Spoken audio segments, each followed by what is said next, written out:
사랑하는 우리 생명의 단비교회 성도 여러분, 거룩하고 복된 주일입니다.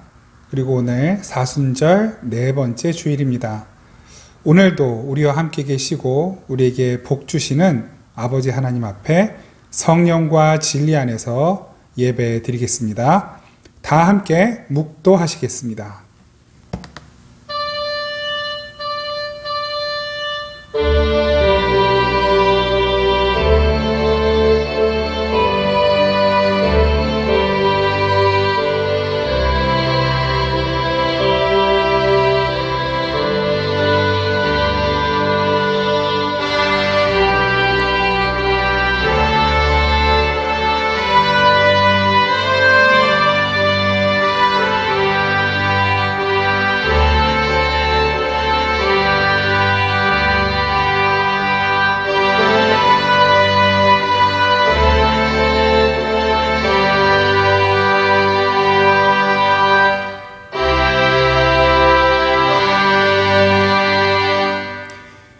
우리에게 있는 대제사장은 우리의 연약함을 동정하지 못하실 이가 아니요 모든 일에 우리와 똑같이 시험을 받으신 이로되 죄는 없으시니라.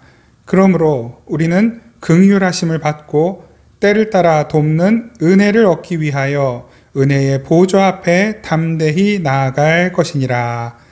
아멘. 거룩하신 주님의 보좌 앞에 예수 그리스도의 그 피를 힘입어 나아갑니다. 저의 모든 더러움과 악함을 예수님의 보혈로 씻어주시고 주님 앞에 거룩한 산제물이 되어 예배하게 하옵소서. 하늘의 크신 은혜와 영광이 부족한 저희들의 삶을 덮어주셔서 이 시간 하나님의 은혜로 충만한 예배가 되도록 성령께서 끝까지 인도하여 주시옵소서. 예수 그리스도의 이름으로 기원하옵나이다. 아멘. 다 함께 찬송가 25장 찬양 드리겠습니다. 찬송가 25장 찬양 드립니다.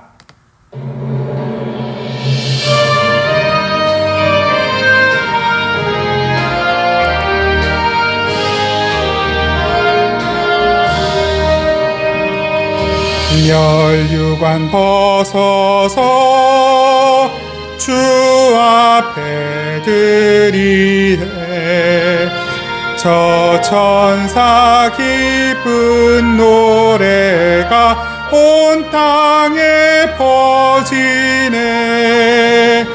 내 혼아 깨어서 주 찬송하여라. 온 백성 죄를 속하신 만왕의 왕일세. 멸류관 벗어서 주 앞에 드리세. 그 손과 몸의 상처가 영광 중 빛나네.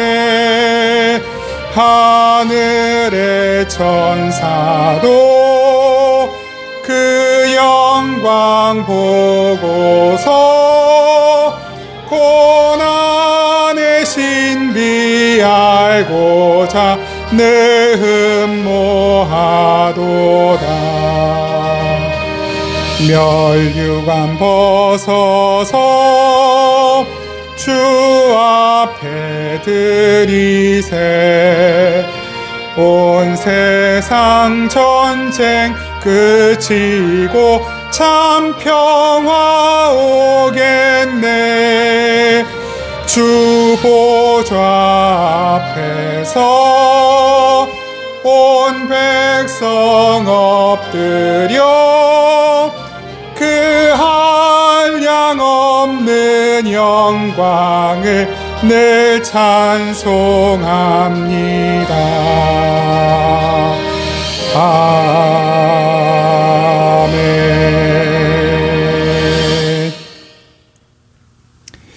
우리 지난 한 주간 동안에 지었던 모든 죄와 허물들을 침묵으로 고백하며 우리 하나님 앞에 회개하며 기도하겠습니다.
진실하게 회개하는 이들을 향하여 주님께서 말씀으로 위로하십니다.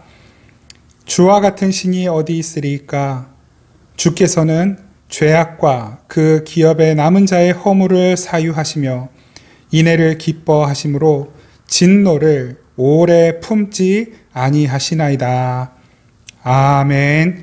사도신경으로 우리 신앙을 고백드립니다. 나는 전능하신 아버지 하나님, 천지의 창조주를 믿습니다. 나는 그의 유일하신 아들, 우리 주 예수 그리스도를 믿습니다. 그는 성령으로 잉태되어 동정녀 마리아에게서 나시고 본디오 빌라도에게 고난을 받아 십자가에 못 박혀 죽으시고 장사된 지 사흘 만에 죽은 자 가운데서 다시 살아나셨으며 하늘에 오르시어 전능하신 아버지 하나님 우편에 앉아 계시다가 거기로부터 살아있는 자와 죽은 자를 심판하러 오십니다. 나는 성령을 믿으며 거룩한 공교회와 성도의 교제와 죄를 용서받는 것과 몸의 부활과 영생을 믿습니다. 아멘. 우리 다 함께 찬송가 314장 찬양드립니다. 찬송가 314장 함께 찬양드리겠습니다.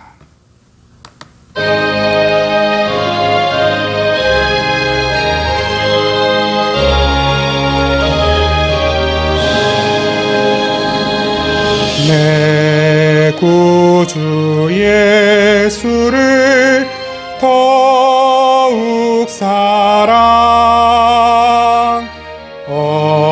엎드려 비는 말 들으소서.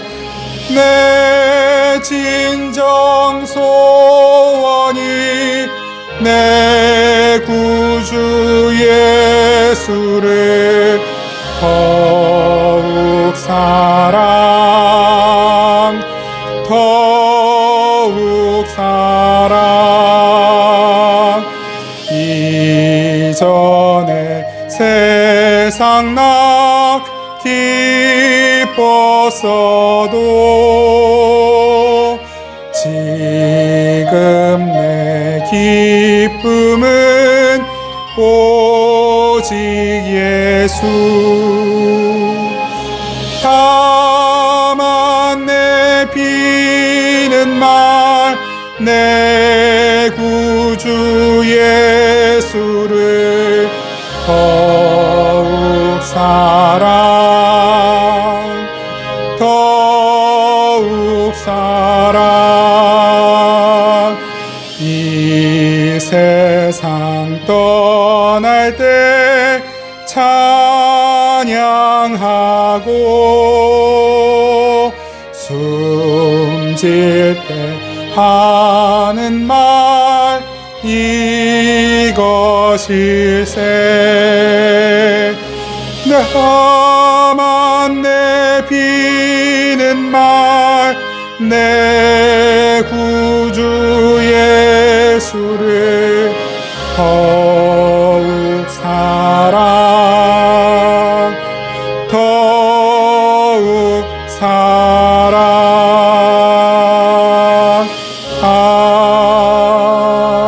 아멘.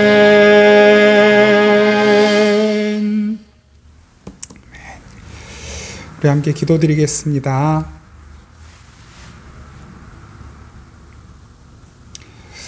살아계시고 영원하시며 우리를 창조하시고 우리를 구원하시고 우리를 끝까지 사랑하시는 아버지 하나님, 지난 한 주간 저희들의 삶을 돌보아 주심을 감사드립니다.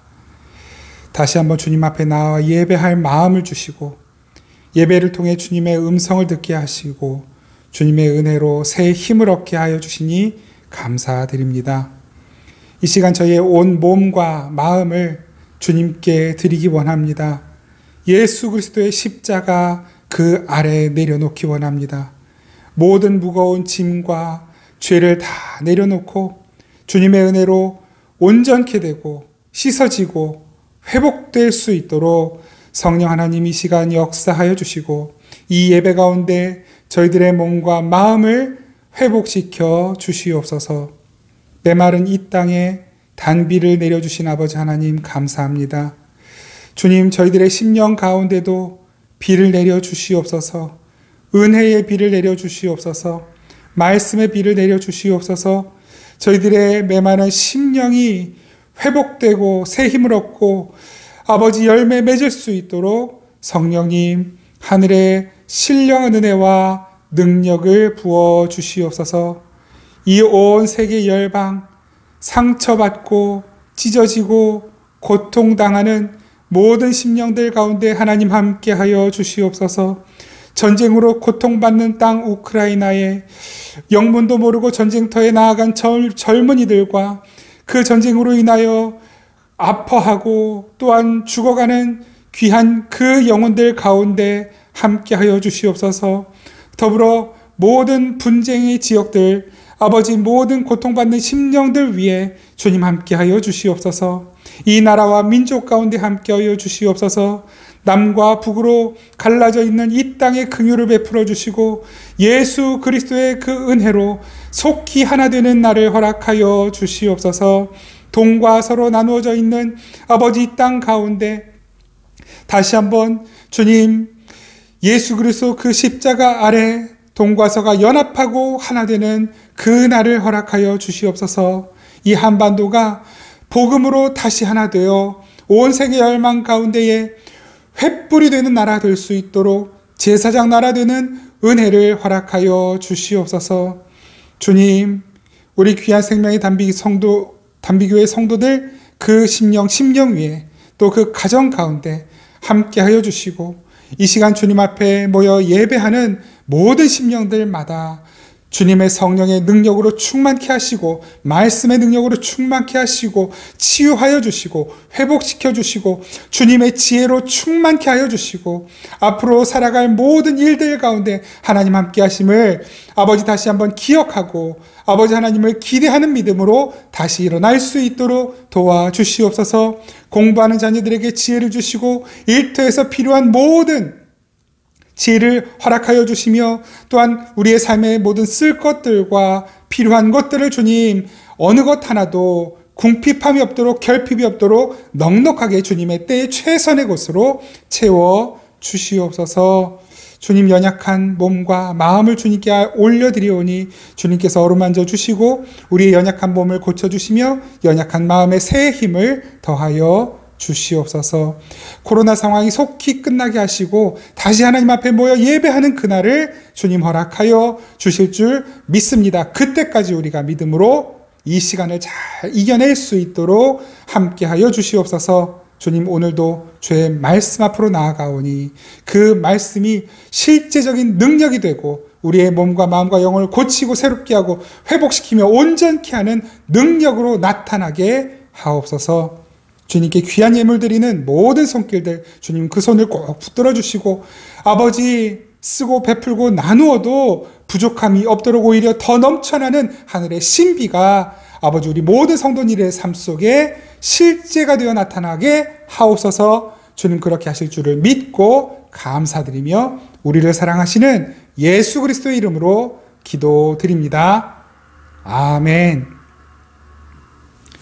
아멘. 우리 하나님 말씀 함께 보겠습니다. 하나님 말씀은 요한계시록 2장 12절에서 17절까지 말씀입니다. 요한계시록 2장 12절에서 17절까지의 말씀입니다. 우리 하나님 말씀 한 목소리로 함께 받들어 읽겠습니다. 시작. 버가모 교회의 사자에게 편지하라. 좌우에 날선 검을 가지신 이가 이르시되 네가 어디에 사는지를 내가 아노니 거기는 사탄의 권좌가 있는 데라. 내가 내 이름을 굳게 잡아서 내 충성된 증인 안디바가 너희 가운데 곧 사탄이 사는 곳에서 죽임을 당할 때에도 나를 믿는 믿음을 저버리지 아니하였도다. 그러나 내게 두어 가지 책망할 것이 있나니 거기 내게 발람의 교훈을 지키는 자들이 있도다. 발람이 발락을 가르쳐 이스라엘 자손 앞에 걸림돌을 놓아 우상의 제물을 먹게 하였고 또 행음하게 하였느니라. 이와 같이 내게도 니골라 당의 교훈을 지키는 자들이 있도다. 그러므로 회개하라. 그리하지 아니하면 내가 네게 속히 가서 내 입의 검으로 그들과 싸우리라. 귀 있는 자는 성령이 교회들에게 하시는 말씀을 들을지어다. 이기는 그에게는 내가 감추었던 만나를 주고 또 흰 돌을 줄 터인데 그 돌 위에 새 이름을 기록한 것이 있나니 받는 자 밖에는 그 이름을 알 사람이 없느니라. 아멘.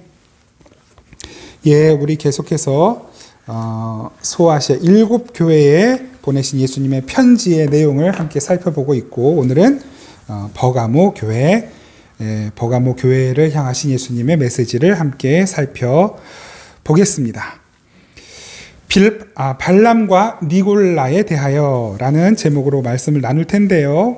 이 제목에서 알 수 있듯이 이 버가모 교회가 가지고 있던 약점이 바로 그 발람의 교훈과 니골라의 교훈을 따르는 것이었습니다.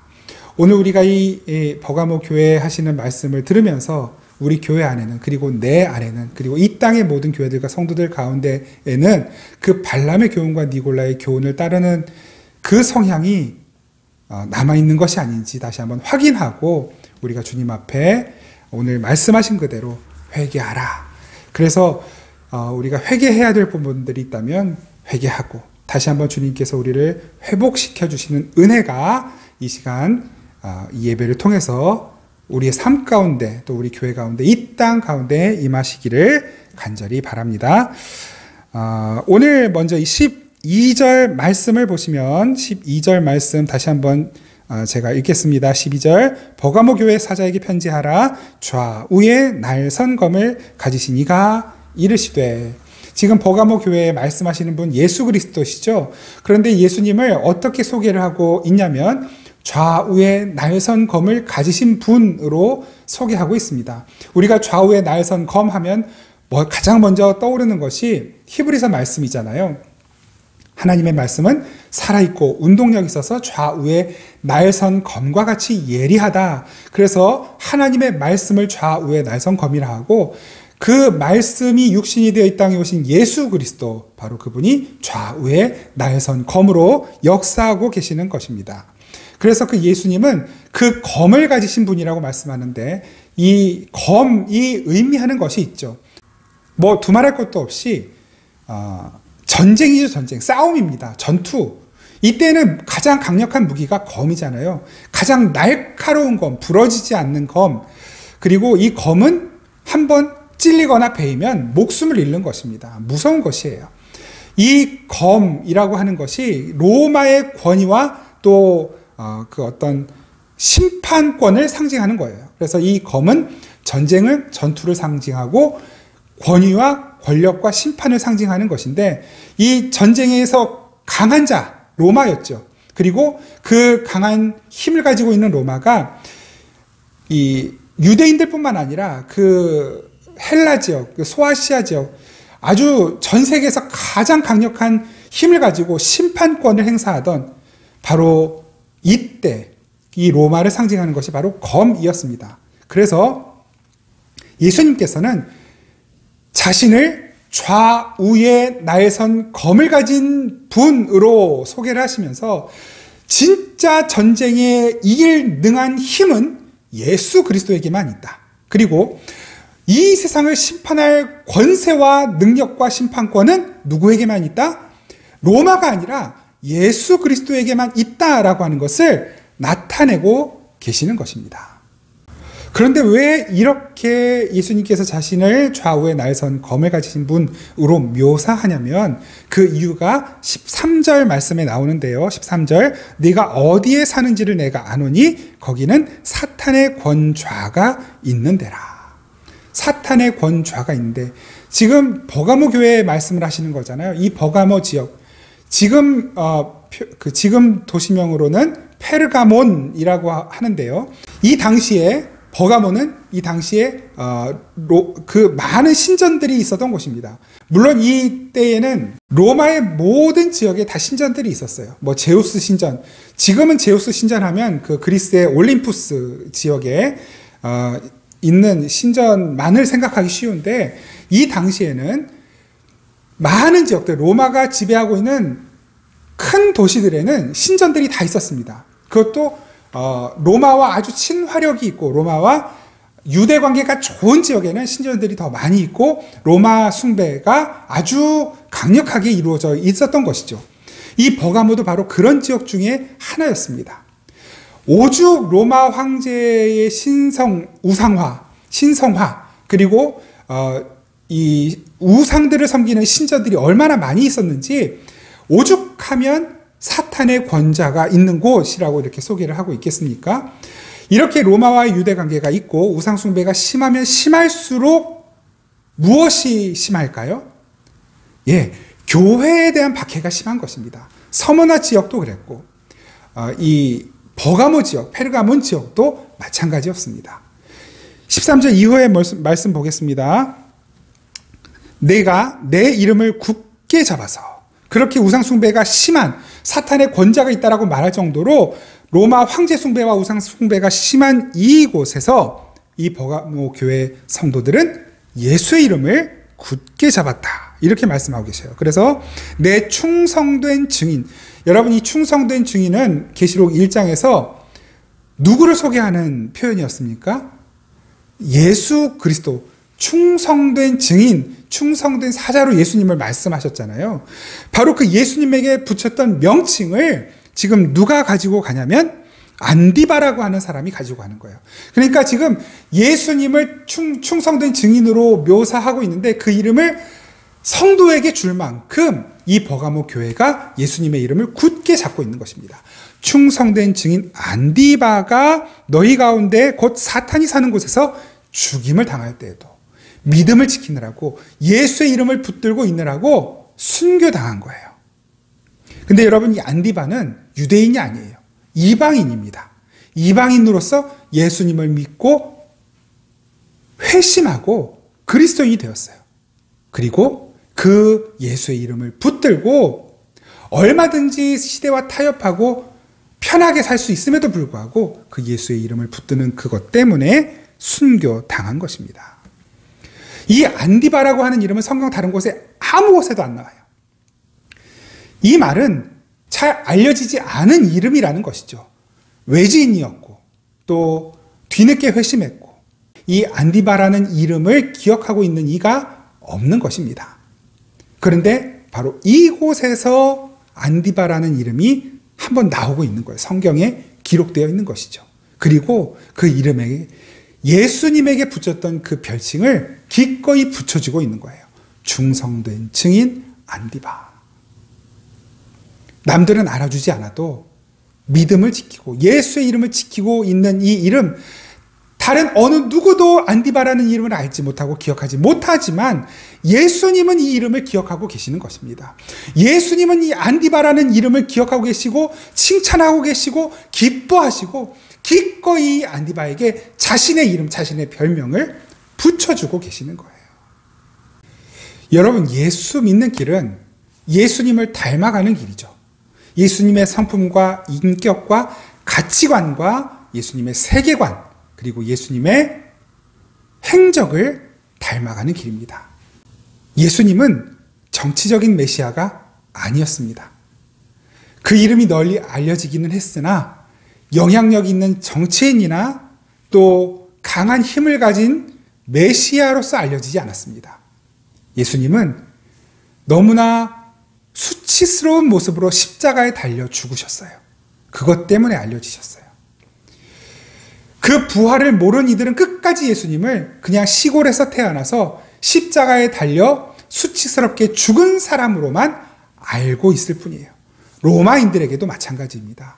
예수님은 아주 파렴치한 범죄자로만 알려져 있는 거예요. 유대인들조차도 그 예수를 신성모독하여 십자가에 달려 마땅히 죽임을 당한, 마땅한 죽음을 당한 자, 이 정도로만 알고 있는 것입니다.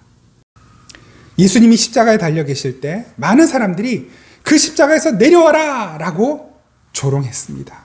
그러나 하나님은 예수님이 십자가에서 내려가지 못하도록 막으셨어요. 못 내려오셨습니다. 예수님이 부활하셨어요.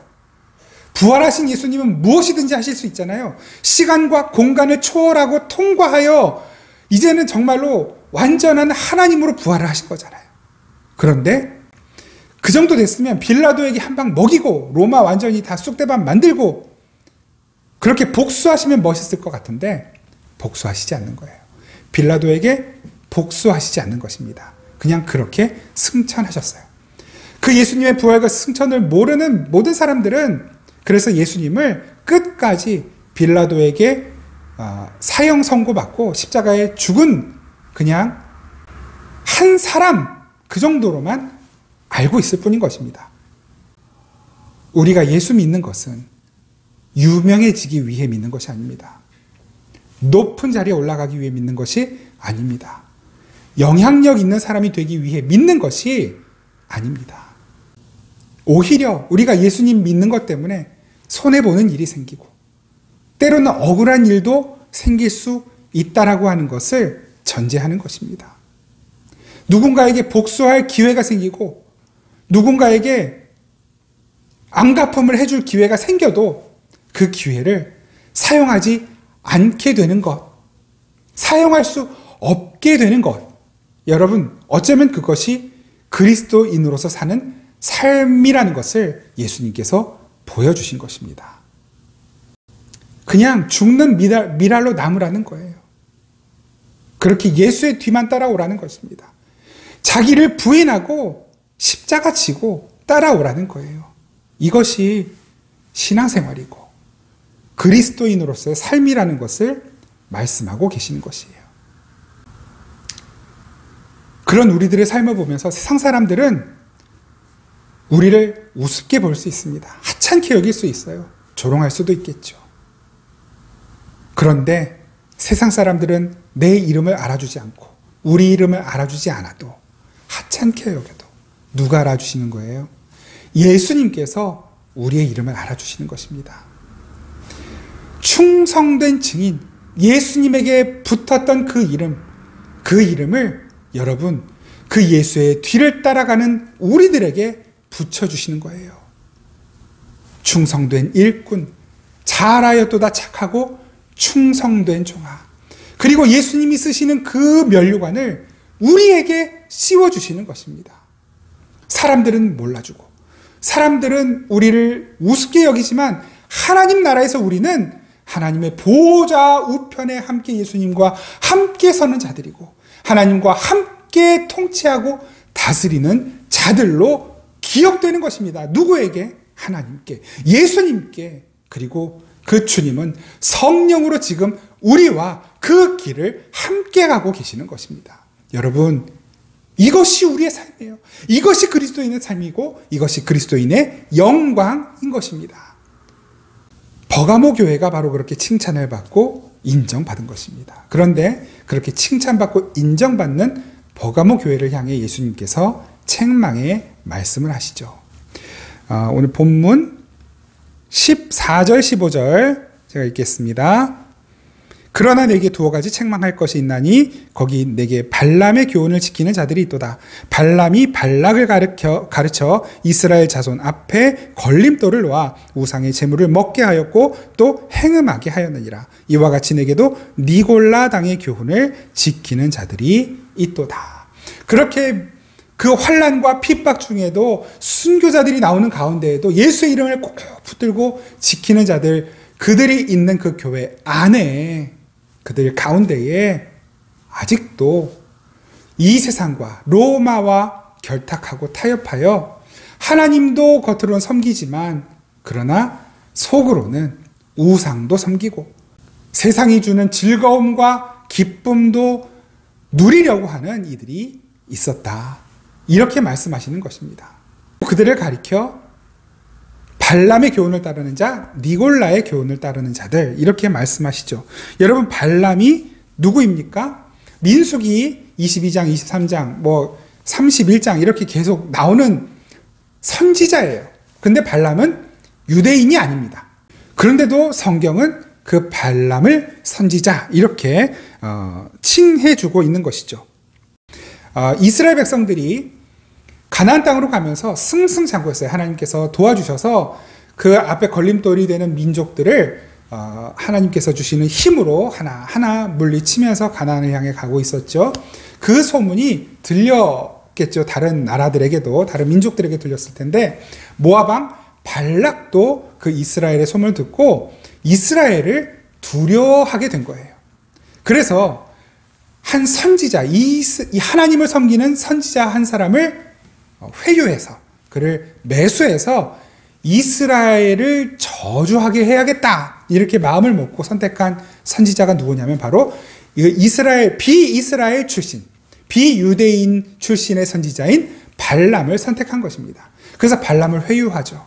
한번 찾아가서 이스라엘을 위하여 저주의 기도를 하나님께 올려줘라. 발람이 거절합니다. 사람을 또 보냈어요. 제발 좀 해줘라. 나를 좀 찾아와라.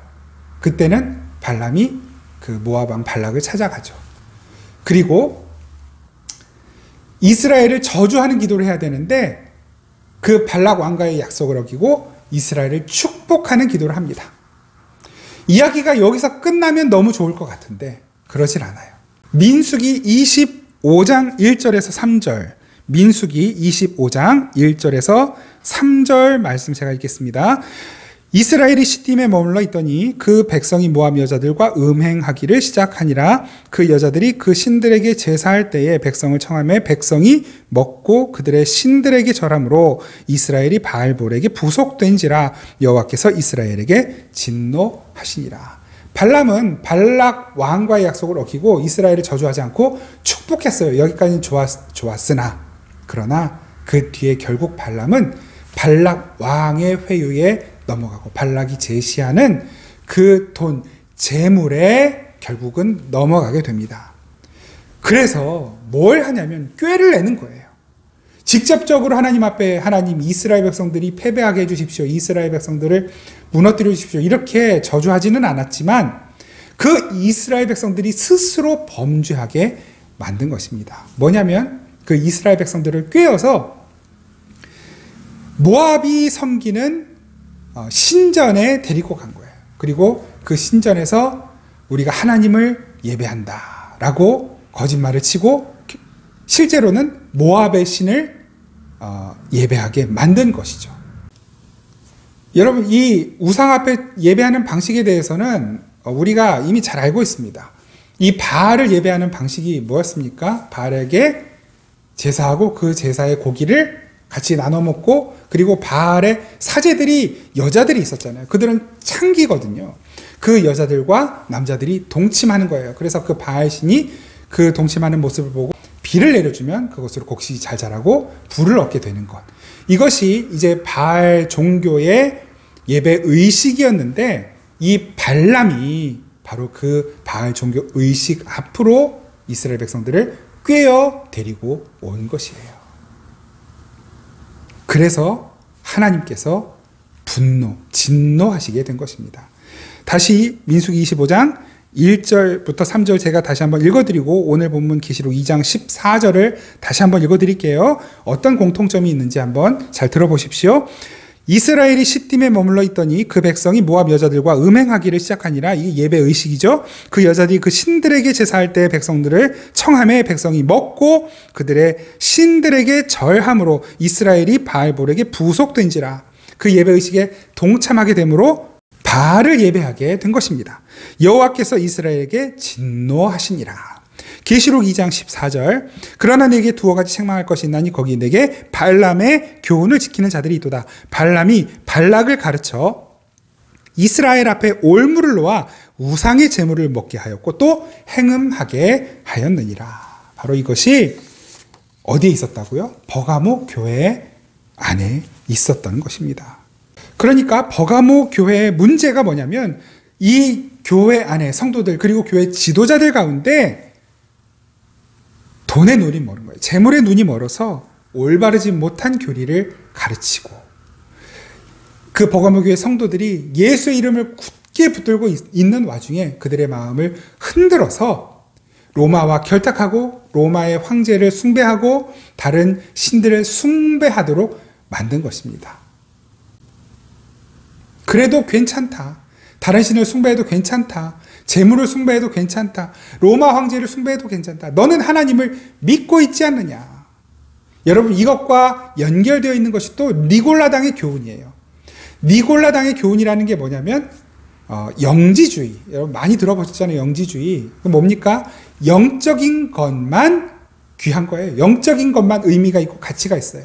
육적인 것은 의미와 가치가 없어요. 그러니까 육적으로 아무리 악행을 해도 그 영혼이 구원받은 자들은 육적으로 행하는 모든 죄가 영혼에 아무런 영향을 주지 못한다는 거예요. 왜냐하면 육은 그냥 낡아지는 것이고 영은 영원한 것이라고. 이것이 니골라당의 교훈이었습니다. 지금의 이제 구원파의 교리와 굉장히 흡사한 것이죠. 잘못된 교리, 잘못된 가르침 가운데에 노출이 되어 있는 거예요. 누구 탓입니까? 교회 지도자들, 그리고 그 교회 지도자들의 잘못된 가르침을 추종하는 이들, 바로 이들로 인해 버가모 교회가 지금 책망을 듣고 있는 것입니다. 이제 우리 교회, 또 우리 자신의 모습을 한번 들여다봅시다. 이 발람의 교훈, 그리고 니골라의 교훈을 따르는 자, 나는 다행히 아닌 것 같다라고 생각하시고 안심하실 수 있겠습니다. 그러나 여러분, 이 발람의 교훈을 따라 우상의 재물을 먹고 행음한다라는 게 뭡니까? 하나님이 아닌 다른 신을 섬기고 다른 것으로 인하여 기쁨과 만족을 얻으려고 하는 것, 여러분 그것을 가리켜 행음한다라고 말씀하시는 것 아닙니까? 성경에서 이스라엘 백성들은 한 번도 하나님을 버린 적이 없어요. 그런데 이스라엘 백성들이 하나님과 다른 신을 함께 섬길 때마다 하나님은 뭐라고 말씀하시냐면 이스라엘이 나를 버렸도다라고 말씀하시는 거예요. 그리고 이스라엘이 행음하였도다라고 그렇게 표현하시는 것입니다.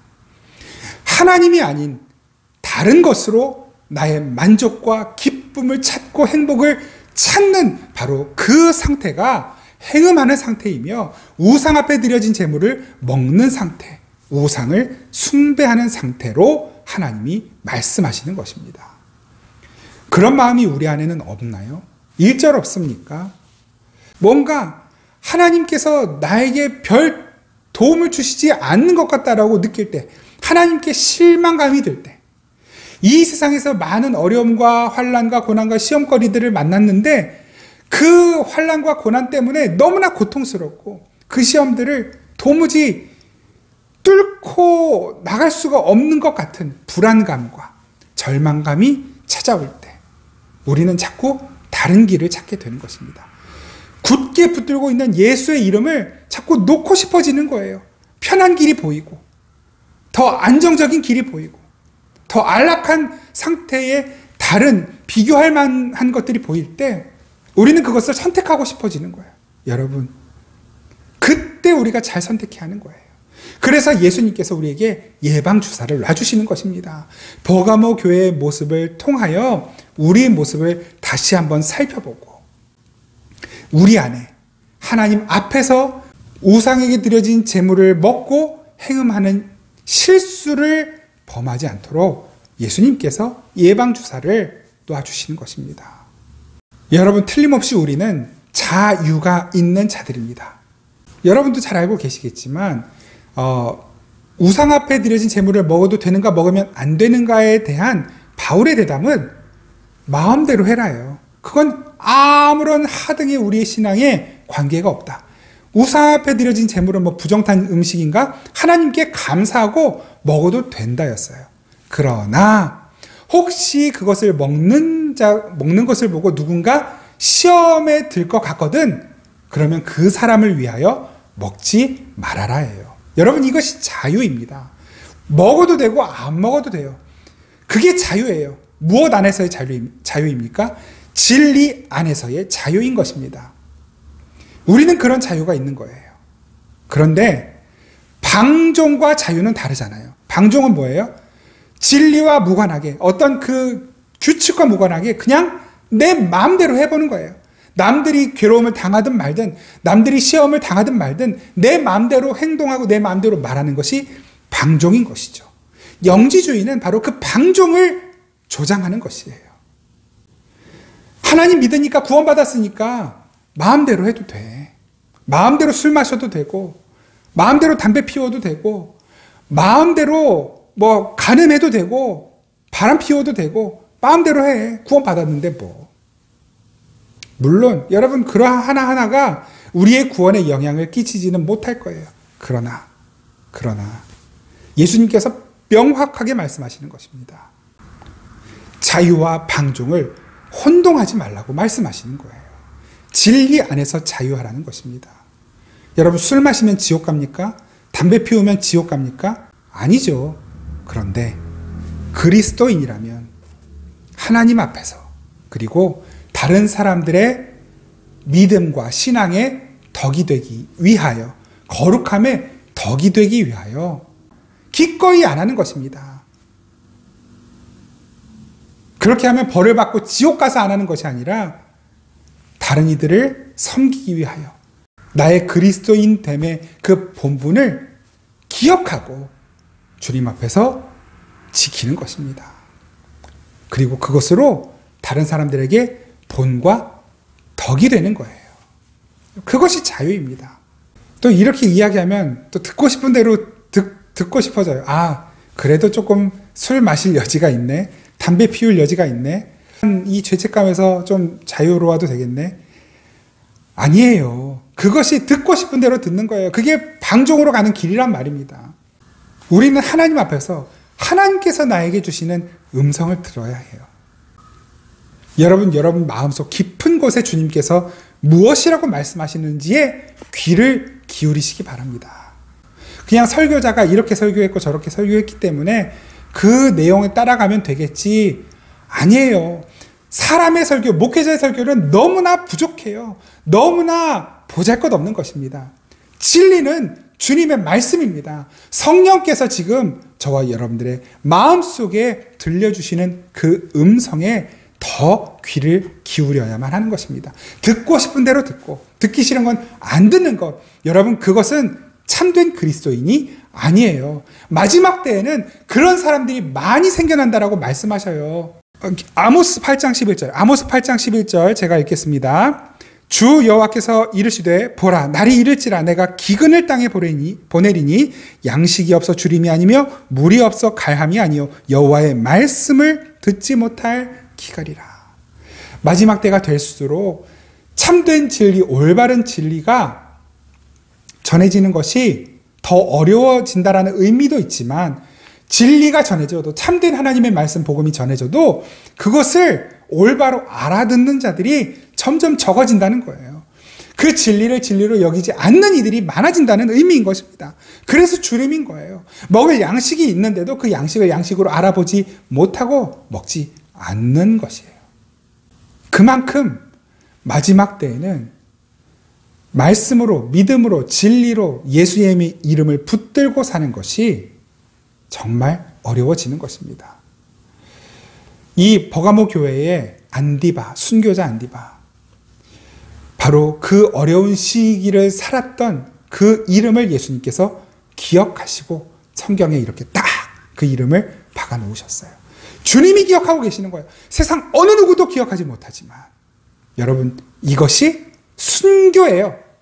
순교입니다. 순교는 어디 선교지 가서 그냥 목이 잘려 죽는 것만 순교가 아니라 모두가 다 예수님의 이름을 거부하고 자기 듣고 싶은 대로만 듣고 자기 하고 싶은 대로 하고 살 그때에 자기 마음대로 신앙생활하는 그때에 끝까지 말씀 붙들고 기도하면서 진리 안에서 자유를 누리며 진리 안에서 기뻐하며 진리를 붙들고 끝까지 그 믿음을 지키는 삶, 그 삶을 가리켜 순교의 삶이라고 말하는 것입니다. 모두가 다 하나님과 우상을 겸하여 숭배하고 예배할 때 오직 하나님 한 분만을 예배하고 예수 그리스도의 이름만을 기쁨으로 여기고 감사함으로 여기고 사랑하고 그 예수의 이름만을 높이고 찬양하고 예수의 이름으로만 만족하고 행복하게 사는 자들, 그 만족과 행복을 찾으며 사는 자들, 바로 그들이 순교자인 것입니다.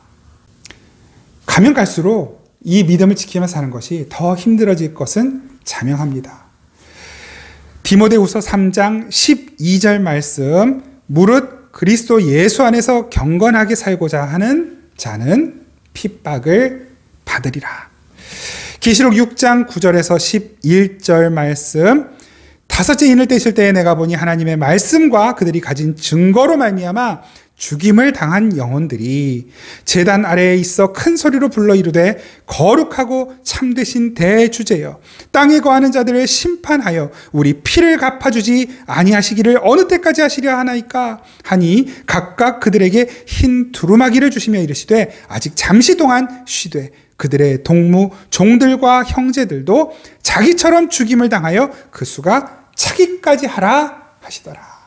주님, 우리가 언제까지 고통을 받아야 하나요? 언제까지 이렇게 순교자가 나와야 하나요? 라고 하나님께 물을 때 주님께서 말씀하시는 거예요. 아직 끝나지 않았다.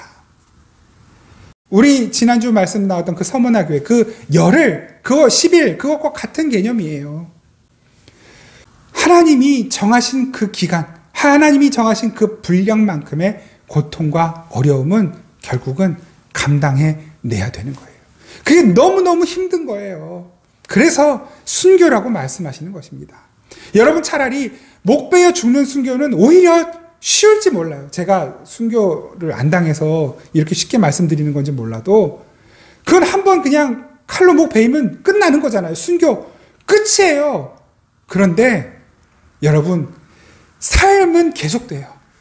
이 세상에서의 삶은 주님 다시 오시는 때까지, 주님께서 그만하라 하실 때까지 계속 되는 것입니다. 우리는 이 삶을 살아내는 동안에는 계속 이 순교자의 마음으로 순교자와 같은 삶은, 순교의 삶을 살아가야만 하는 것입니다.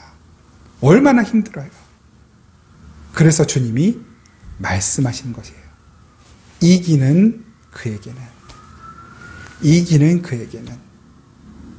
내가 내 교회, 내 성도, 내 새끼들에게 하는 내 음성을 잘 들어라. 너 이겨낼 건데 네가 이기는 그때 내가 너에게 감추어진 만나와 흰 돌에 너의 이름을 새겨서 너에게 줄 것이다. 이렇게 말씀을 하시는 것입니다. 오늘 본문 17절 말씀입니다. 귀 있는 자는 성령이 교회들에게 하시는 말씀을 들을지어다. 이기는 그에게는 내가 감추었던 만나를 주고 또 흰 돌을 줄 터인데 그 돌 위에 새 이름을 기록한 것이 있나니 받는 자 밖에는 그 이름을 알 사람이 없느니라. 아멘. 이 예수님께서 주시겠다고 한 만나와 흰 돌이 뭘까요? 같이 한 번 더 확인해 보죠. 만나. 요한복음 6장 31절에서 35절, 요한복음 6장 31절에서 35절 말씀 제가 읽겠습니다. 기록된 바 하늘에서 그들에게 떡을 주어 먹게 하였다함과 같이 우리 조상들은 광야에서 만나를 먹었나이다. 예수께서 이르시되 내가 진실로 진실로 너희에게 이르노니 모세가 너희에게 하늘로부터 떡을 준 것이 아니라 내 아버지께서 너희에게 하늘로부터 참 떡을 주시나니 하나님의 떡은 하늘에서 내려 세상에 생명을 주는 것이니라. 그들이 이르되 주여 이 떡을 항상 우리에게 주소서. 예수께서 이르시되 나는 생명의 떡이니 내게 오는 자는 결코 줄이지 아니할 터이요 나를 믿는 자는 영원히 목마르지 아니하리라. 예수님의 이름이 다른 이들에게는 감추어져 있는 이름인 것입니다. 이 참된 만나가 눈이 어두워진 소경들에게, 맹인들에게는 감추어져 있어요. 그 영의 눈이 밝아져서, 영의 눈이 떠져서 예수를 그리스도로 알아보는 이들에게만 그 만나가 드러납니다. 근데 그 만나가 무엇이에요? 예수 그리스도, 생명, 하나님 나라를 주는 것입니다. 마태복음에서도 마태복음 13장의 천국의 비유들 나오잖아요. 거기도 보면 감추어진 보배, 하나님 나라를 감추어진 것으로 이렇게 묘사를 하는 거예요. 이 감추어진 만나는 이 세상 사람들 어느 누구에게도, 유명한 자나 부자나 어느 누구에게도 드러나지 않은, 그리고 보여지지 않는, 밝혀지지 않는 감추어진 그 만나를 누구에게만? 예수 그리스도의 이름을 붙드는 그에게만 주신다라고 말씀하시는 것입니다. 그러면 흰 돌은 무엇일까요? 흰 돌. 이 당시에 이 글을 읽는 사람들에게 흰 돌 하면 떠오르는 것들이 있었어요. 재판 때에 유죄, 무죄 판결을 내리잖아요. 유죄 판결이 내려진 사람에게는 어떤 돌을 내밀까요? 검은 돌. 그러면 반대로 무죄 판결이 내려진 사람에게는 깨끗한 흰 돌을 내미는 거예요. 무죄. 이제 감옥에서 나가라. 이 심판에서 네가 승자다. 그 흰 돌을 우리에게 주셔요. 그런데 그 흰 돌에 누구의 이름을, 바로 그 순교적 삶을 살아가는, 예수의 이름을 붙들고 살아가는 바로 그 사람의 이름, 안디바의 이름을 예수님 기억하신 것처럼 예수님 기억하시는 그 이름, 바로 여러분의 이름, 저의 이름을 그 흰 돌에 써서 주신다는 거예요.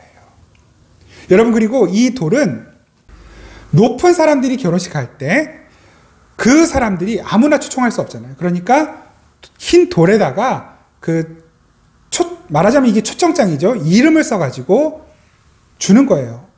그러면 그 돌을 가지고 정해진 결혼식에, 그 높은 사람의 결혼식에 입장권처럼 들고 와서 참석을 할 수가 있는 것이죠. 그러니까 흰 돌 하면 얼른 떠오르는 것이 바로 그거. 재판에서 무죄, 그리고 높은 사람의 결혼식에 들어갈 수 있는 자격. 출애굽기 28장 9절에서 12절 말씀 한번 볼까요? 출애굽기 28장 9절에서 12절 제가 읽어드리겠습니다. 호마노 2개를 가져다가 그 위에 이스라엘 아들들의 이름을 새기되 그들의 나이대로 6 이름을 한 보석에 나머지 6 이름은 다른 보석에 새기라. 보석을 새기는 자가 도장에 새김 같이 너는 이스라엘 아들들의 이름을 그 2 보석에 새겨 금태에 물리고 그 2 보석을 에봇의 2 어깨바지에 붙여 이스라엘 아들들의 기념 보석을 삼되 아론이 여호와 앞에서 그들의 이름을 그 2 어깨에 메워서 기념이 되게 할지며. 지금 이게 제사장 옷 에봇을 만드는 그 규칙을 지금 설명하시는 거거든요. 그런데 그 규칙에다가 보석을 받는 거예요. 여기서 보석이라고 말한 것은 이제 에벤, 히브리 말로 에벤인데, 에벤이 뭐예요? 돌이란 뜻이거든요. 돌. 에벤, 에셀, 도움의 돌. 그 에벤, 그 돌에다가 이름을 쓰는 거예요. 누구? 하나님 백성의 이름을, 이스라엘 아들들의 이름을 쓰는 거예요. 지금 그 돌을 누구에게 주는 것입니까? 이스라엘과 아무 관계없는 누구에게나 준다는 거예요. 예수 그리스도의 이름을 붙들고 있으면, 예수 그리스도의 이름을 붙들고 사는 그 자에게 바로 그 흰 돌, 그 돌에 이름을 새겨서 주시겠다는 거예요. 너는 진짜 이제는 빼도 박도 못하는 내 자식, 내 아들, 내 새끼야. 넌 내 거야. 하나님이 그렇게 선언하시는 것이에요. 그리고 그 돌을 가지고 우리는 혼인잔치에 들어가요. 누구의 혼인잔치? 예수님의 혼인잔치. 그 혼인잔치에 들어갔더니 신부가 누구예요? 우리가 신부인 것입니다. 여러분이 신부인 거예요. 여러분, 이것이 예수 그리스도의 이름을 붙들고 살아가는 자들에게 하나님께서, 예수님께서 약속하신 것입니다. 여러분, 예수 그리스도의 이름을 붙들고 그리스도인으로 살아가는 것, 정말로 순교자의 마음으로 살아가는 것처럼 힘들고 어렵습니다. 그러나 부활하신, 그리고 우리와 지금 함께 계시는 성령님, 보혜사 성령님이 이 여정에 함께 하시는 것입니다. 그 예수의 이름을 떠올리고 기억하면, 그 성령님이 함께 계심을 떠올리고 기억하면 우리가 이 믿음의 싸움을 넉넉히 이길 수 있다는 것이에요. 주님 그 약속을 하고 계시는 것입니다. 이기는 너에게는 반드시 너는 이긴다. 어떻게? 내가 싸울 것이기 때문에, 예수님이 싸우실 것이기 때문에 우리가 이 싸움에서 이기는 방법, 어제 묵상글에도 제가 나눠드렸지만 승전국으로 옮겨가면 돼요. 패전국의 사람으로 살지 않고 승전국의 백성으로 사는 거예요. 승전국 어디예요? 하나님 나라, 천국. 우리는 승전국 국가의 사람들이에요. 비록 이 세상에서 그 치열한 전투가 계속되고 있으나, 그러나 그 전투 일선에 좌우에 날선검을 가지고 우리 예수 그리스도께서 싸우시는 것이고, 우리는 그 뒤를 따라가며 하나님의 전신갑주 성령 충만함, 하나님의 말씀과 기도로 무장하여 그 뒤를 따라가며 하나님만을, 예수 그리스도만을 예배하며 따라가고 있는 것입니다. 그 승리는 누구의 것? 예수님의 것. 그리고 그 예수님의 승리는 누구의 것? 바로 우리들의 것, 우리들의 것입니다. 예, 주님, 우리는 하나님만 섬기겠습니다. 예수 그리스도만 사랑하겠습니다. 그 이름만 붙들겠습니다. 진리 안에 있겠습니다. 그 진리 안에서의 자유함으로 살겠습니다. 방종하지 않겠습니다. 그 거룩함을 잃지 않겠습니다. 다시 한번 결단하며 나아가는 것입니다. 우리는 주님만 예배하는 자들입니다. 이 예배 가운데 역사하셔서 이 예배를 통해 우리에게 힘주시고, 하나님만 예배하는 자들을 주님께서 사랑하시고 이기게 하시고 하늘의 복과 하늘의 능력으로 충만하게 채우셔서 이 세상 가운데서 예수 그리스도로만 만족하고 기뻐하는 삶이 어떤 것인지를 반드시 경험하게 하실 것입니다.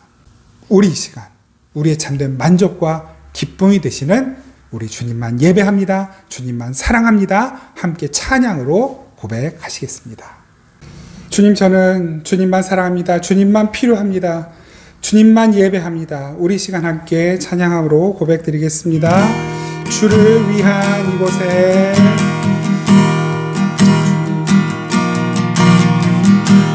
주를 위한 이곳에 예배하는 자들 중에 그가 잔등이 없어 주님께서 슬퍼하시네. 주님이 찾으시네. 주님이 찾으시네. 그 한 사람, 그 예배자, 내가 그 사람 되기 간절히 주께 예배하네. 다시 고백합니다. 주를 위한 이곳에, 주를 위한 이곳에 예배하는 자들 중에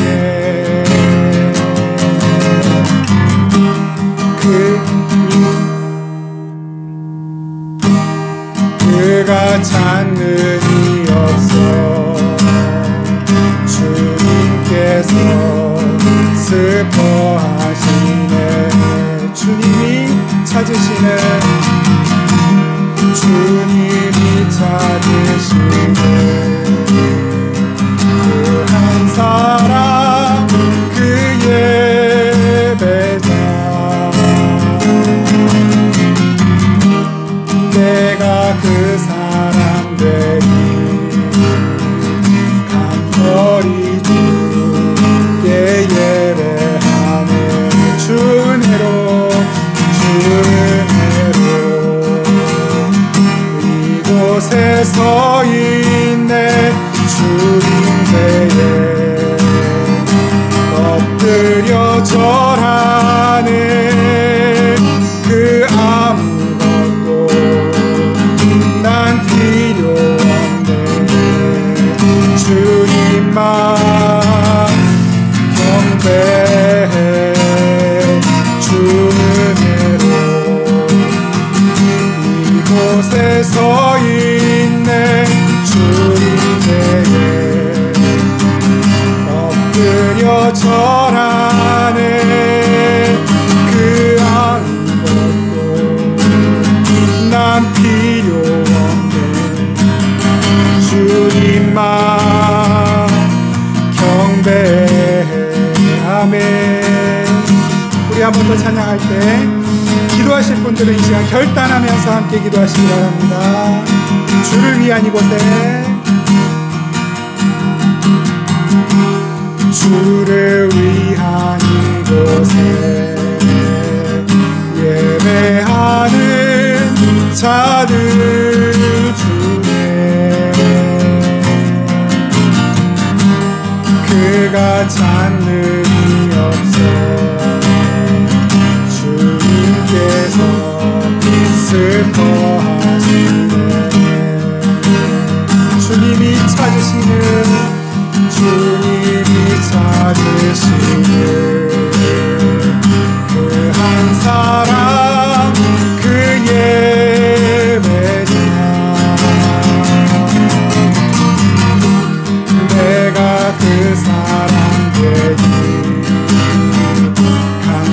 간절히 주께 예배하네. 내가 그 사람 되기,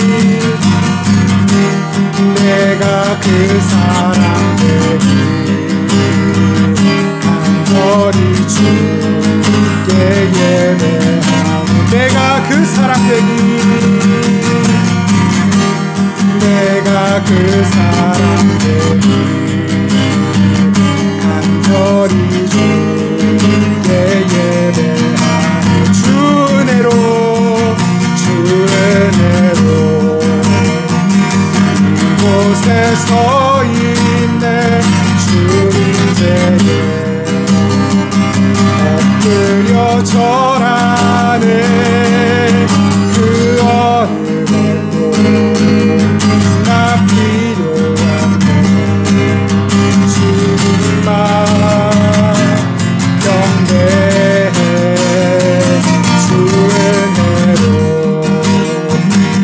이곳에 서 있네. 주 이제에 엎드려 절하네. 그 어느 것도 나 필요 없네. 주님만 경배해. 주 은혜로, 주 은혜로 이곳에 서 있네. 주 이제에 엎드려 절하네. 그 어느 것도 나 필요 없네. 주님만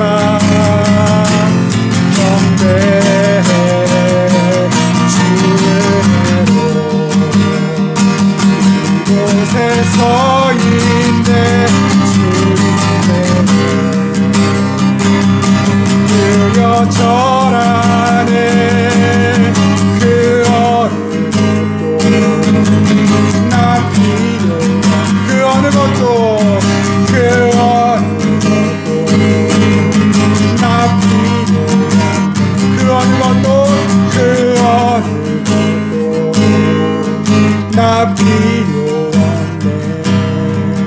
주님만 경배해.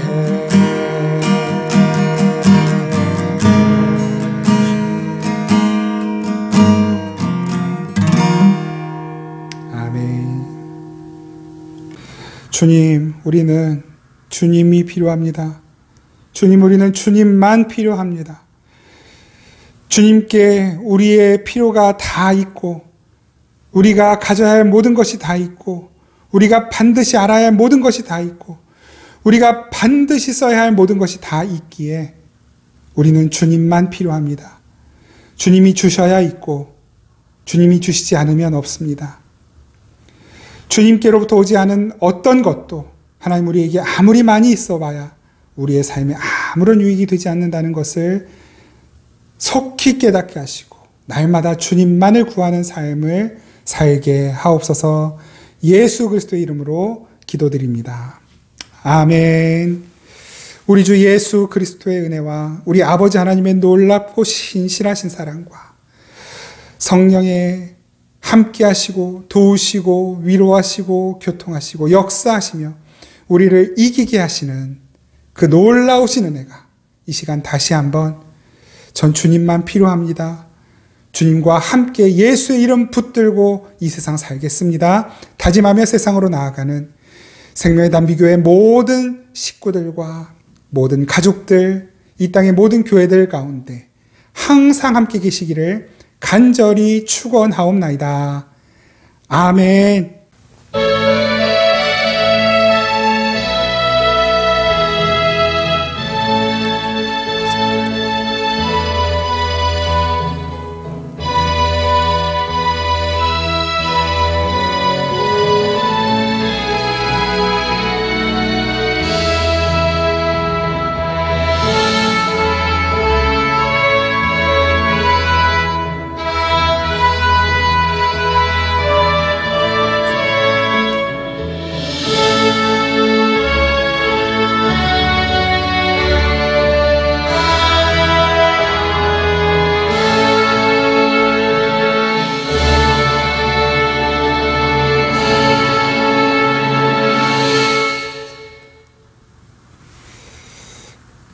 예배를 마쳤습니다. 우리 주님의 은혜와 그 평강이, 그 자유함이 저 여러분들의 모든 삶 가운데 항상 함께 계시기를 축복드립니다. 이 코로나 팬데믹 시대에 코로나가 왔다가도 빨리 사라지는, 흔적도 없이 사라지는 은혜가 또한 있기를 축복드립니다. 우리가 지금 계속 비대면으로 예배를 하고 있는데요. 원래는 이제 이번 주까지 비대면 예배를 정했었죠. 그런데 이제 광명시청에서 좀 협조 요청이 왔습니다. 4월 3일까지 이 거리두기를 좀 유지해 주십사 요청이 왔습니다. 다른 교회 사정은 제가 잘 모르겠으나 그렇게 요청이 오기도 했고, 그리고 아직 그 코로나 확진자 수가 줄지 않고 있는 상황이기도 해서 여러분께 다시 한번 양해를 구합니다. 4월 10일 주일까지, 4월 10일이 종료주일이거든요. 4월 10일 주일까지 우리 비대면으로 예배 드리고, 우리 4월 17일 부활주일에 다 함께 부활해서 이곳에서 함께 예배 드리도록 하겠습니다. 함께 성찬 나누고 이곳에서 우리 부활의 감사 예배 하나님께 올려드리도록 하겠습니다. 4월 10일까지 비대면 예배, 4월 17일 부활주일에 함께 모여 예배 드리도록 하겠습니다. 아무쪼록 우리 다음 주 다시 뵐 때까지 건강하게 잘 계시다가 우리 온라인으로 예배를 통해 만나도록 하겠습니다. 여러분 정말 고맙습니다. 이해해 주시고 기다려 주시고 잘 이겨내 주셔서 정말 고맙습니다. 다음 주에 뵙겠습니다. 여러분 사랑합니다.